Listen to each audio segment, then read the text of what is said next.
El día de hoy hablaré sobre la desaparición forzada, que es un tema que no es tan hablado, pero es muy visto aquí en nuestra ciudad, al igual que en otros países y en otras ciudades. Esto es un delito hacia la persona.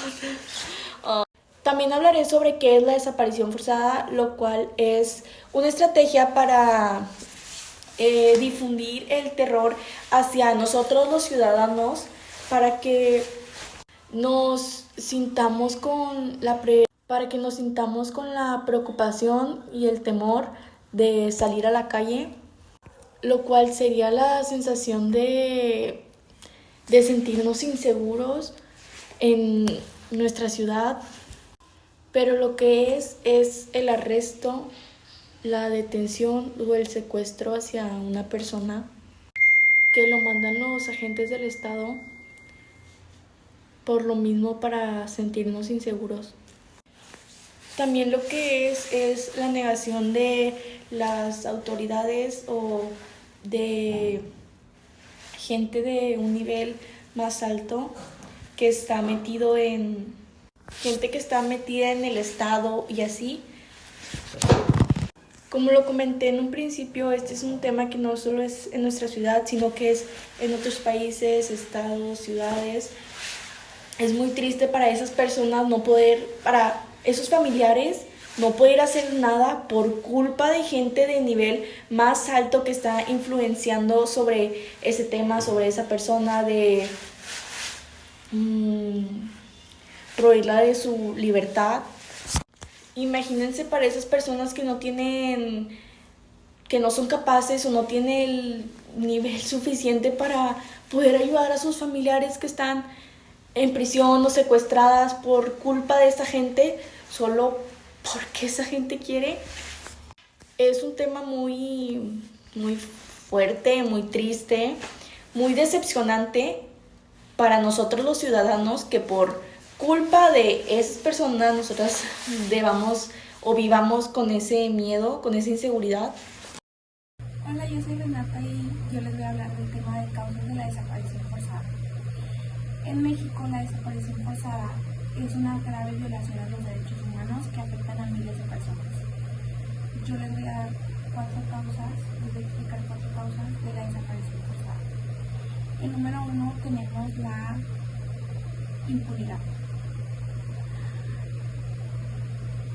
Esta falta de justicia que prevalece en México es la principal causa de la desaparición forzada. En la segunda tenemos la corrupción. La corrupción dentro de las instituciones de seguridad y de justicia. En la tercera tenemos el narcotráfico y crimen organizado. Los grupos criminales, especialmente los vinculados al narcotráfico, son responsables de muchas desapariciones en México. Y cuatro, la capacitación y recursos. La falta de capacitación y de recursos en instituciones encargadas de las investigaciones y prevención de desapariciones forzadas es otro factor muy importante de las desapariciones forzadas. Buenas tardes a todos, mi nombre es Valeria Mistabani Cabello y yo les voy a hablar sobre la estadística de la desaparición forzada. Entre enero del 2006 y septiembre del 2023 se contabilizaron un total de 95.900 personas desaparecidas o no localizadas en México, de los cuales un 70% eran hombres. Asimismo, cabe destacar que el 50% de los casos se registraron en el último lustro. La entidad con más desapariciones durante los primeros 3 meses de año fue el Estado de México, con más de 787.406 hombres y 381 mujeres, lo que significa que en dicha entidad se dio aproximadamente el 37% de los casos públicos de este año. Las 2.095 desapariciones ocurridas en los primeros 90 días del 2023 significaron el segundo inicio con la mayor cantidad de crimen de lo que va del sexenio de Andrés Manuel López Obrador, solo por detrás de las que ocurrieron en el 2020.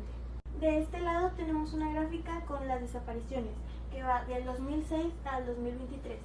En el 2006 empezamos con 267 y en el 2023 ya tenemos 8.730.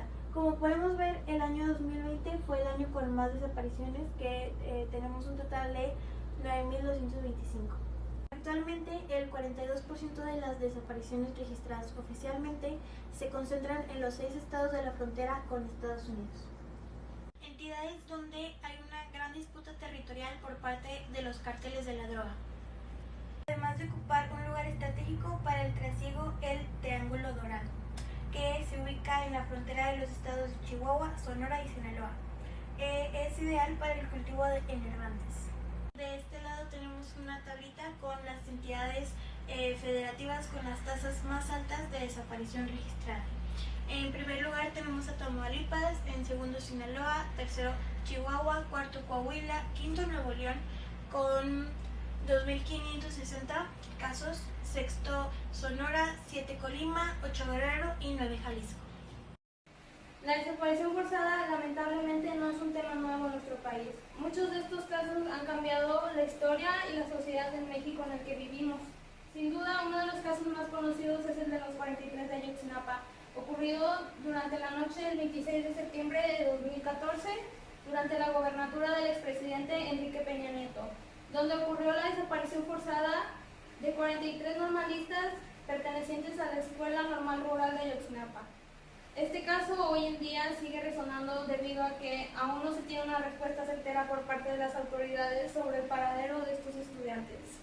Otro caso muy importante de mencionar es el de Epifanio Avilés Rojas.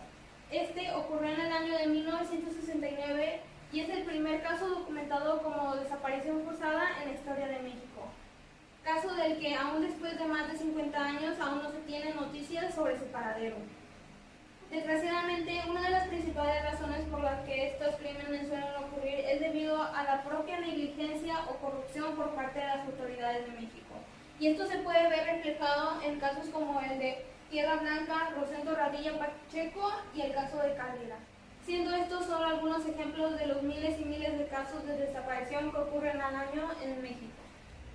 Ahora pasamos con las instituciones y artículos que tratan de prevenir las desapariciones forzadas en México. Primero estaría la Red de Eslabones Unidas por los Derechos de Nuevo León, que es una asociación que está tratando de poner la primera ley general en materia de las desapariciones forzadas. Luego estaría Ciudadanos Apoyando a los Derechos Humanos, que entre muchas otras cosas trata de seguir a fondo los casos de desapariciones forzadas. Luego estaría las Fuerzas Unidas por los Derechos de Nuevo León, que es una asociación que trata de seguir todas las desapariciones en un 100%. Artículo 13, que identifica y protege a los familiares de la víctima. El artículo 14, que asegura que la investigación sea seguida a fondo. El artículo 15, que asegura la aprehensión de dicho criminal. El artículo 31, que asegura de 25 a 30 años de cárcel y una sanción de 500 a 800 pesos día. El artículo 37, que asegura que si son manipuladas las pruebas, el causante de dicha manipulación va a conseguir de 20 a 25 años cárcel y 1,000 pesos de multa día. En conclusión, este es un tema que nos ha sido bastante investigado, es un tema que debería verse más, es un tema en el cual hay muchos factores que afectan en general y es un método, es una estrategia sociopolítica muy usada actualmente. Gracias.